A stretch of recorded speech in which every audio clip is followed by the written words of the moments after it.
నేను హిందూ ముస్లిం పాలిటిక్స్ చేయను, హిందూ ముస్లిం పాలిటిక్స్ చేస్తే రాజకీయాలకు పనికిరాను, ప్రజా జీవితంలో ఉండలేను అని అంటూనే ప్రతిరోజు హిందూ ముస్లిం ఇష్యూనే మోడీ ముందుకు తెస్తున్నాడు.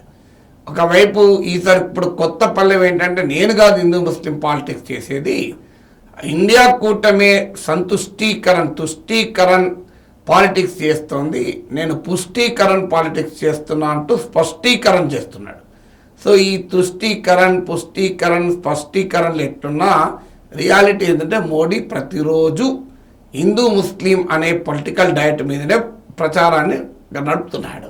అందువల్ల తాజాగా మోడీ చేసిన ఆరోపణ ఏంటంటే యూపీఏ ప్రభుత్వ హయాంలో 15% ముస్లింలకు ప్రత్యేక బడ్జెట్ కొరకు ప్రయత్నించారు, అప్పుడు బీజేపీ గట్టిగా ఎదుర్కొంది, గుజరాత్ ముఖ్యమంత్రిగా నేను గట్టిగా ఎదుర్కొన్నాను, అందువల్ల ఇది ఆగిపోయింది, ఇప్పుడు మళ్ళీ ఇండియా కూటమి అధికారంలోకి వస్తే ముస్లింలకు 15% బడ్జెట్ తెస్తుంది కాంగ్రెస్ పార్టీ అని ఆరోపిస్తున్నాడు.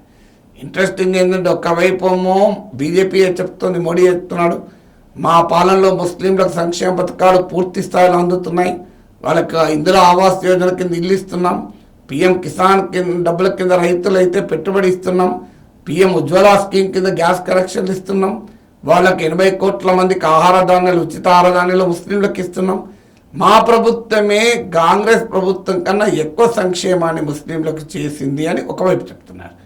మరోవైపు కాంగ్రెస్ ముస్లింలకు చేస్తుందని మళ్ళీ ఆరోపిస్తున్నారు. చూడండి ఈ కాంట్రడిక్షన్ ఎట్లుందో. 14% ముస్లిం పాపులేషన్, నిజంగానే 15% బడ్జెట్ కేటాయిస్తే ఆ 14% పాపులేషన్ పేదరికం కూడా ఎక్కువ, అందువల్ల 15% బడ్జెట్ కేటాయించడం పెద్ద నేరం కాదు. కానీ అలా మతం ప్రాతిపదికగా బడ్జెట్లు ఎవరు కేటాయించరు.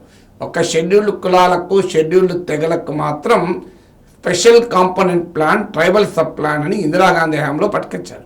అవే సరిగా అమలు కావడం లేదు. బీసీలకు స్పెషల్ ప్లాన్ ఉండాలి, సబ్ ప్లాన్ ఉండాలని డిమాండ్ ఉంది. అందువల్ల ఇవన్నీ ఉండగా ముస్లింలకు కొత్తగా సబ్ ప్లాన్ తెచ్చి 15% బడ్జెట్ ఇస్తారని నేను అనుకోను. ఇచ్చే అవకాశం అంత ఈజీ కాదు. అయితే యూపీఏ ప్రభుత్వంలో ఆ ప్రయత్నం చేస్తే నేను అడ్డుకున్నా అంటున్నాడు. ఒక ముఖ్యమంత్రి అడ్డుకుంటే కేంద్ర ప్రభుత్వం తన బడ్జెట్లో ప్రణాళికలు మార్చుకుంటుందా? యూపీఏ ప్రభుత్వం 10 ఏళ్ళ అధికారంలో ఉంది, పార్లమెంట్లో పూర్తి మెజారిటీ ఉంది. బీజేపీ అడ్డుకున్నా, మోడీ అడ్డుకున్నా ఒకవేళ వాళ్ళు చేయాలనుకుంటే చేసేవారు కదా. సో ఏ రకంగా సాధ్యమవుతుంది? కేంద్ర బడ్జెట్లో ఏముండాలనేది ఒక రాష్ట్ర ముఖ్యమంత్రి నిర్ణయిస్తాడా? కానీ మోడీ క్లెయిమ్ చూడండి ఎంత విచిత్రంగా ఉందో. నేను గుజరాత్ ముఖ్యమంత్రిగా గట్టిగా ఎదుర్కోవడం వల్ల ఆగిపోయింది, లేకపోతే 15% ముస్లిం బడ్జెట్ వచ్చేది అని అంటాడు. 15% ముస్లిం బడ్జెట్ను అడ్డుకోవడానికి మోడీకి అవకాశమే లేదు. నేను ఒక రాష్ట్ర ముఖ్యమంత్రి, కేంద్ర ప్రభుత్వ బడ్జెట్ కేంద్ర ప్రభుత్వం పార్లమెంట్లో డిసైడ్ అవుతుంది, గుజరాత్ అసెంబ్లీలో డిసైడ్ కాదు కదా. పార్లమెంట్లో కూడా బీజేపీకి అడ్డుకునే స్ట్రెంత్ లేదు ఆ రోజుల్లో. ఎలా అడ్డుకుంటుంది అంటే ఇది కేవలం ఒక ముస్లిం బూచిని తీసుకురావటానికి ఒక ఎత్తుగడ. గతంలో మన్మోహన్ సింగ్ చేసిన ఉపన్యాసంలో ఒక క్లిప్, అంటే మన్మోహన్ సింగ్ అన్నది నేను గతంలో కూడా నా వీడియోలో చెప్పాను. So schedule caste, schedule tribe, backward classes, minorities, especially Muslim minorities have a first right to resources అన్నాడు మన్మోహన్ సింగ్. అంటే ఈ ఎస్సీలు, ఎస్టీలు, బీసీలు, మైనారిటీలు, ముఖ్యంగా ముస్లిం మైనారిటీలు పేదరికంలో ఎక్కువ మంది ఉన్నారు కనుక వాళ్ళకు వనరుల పైన మొదటి హక్కు ఉంటుంది అన్నాడు.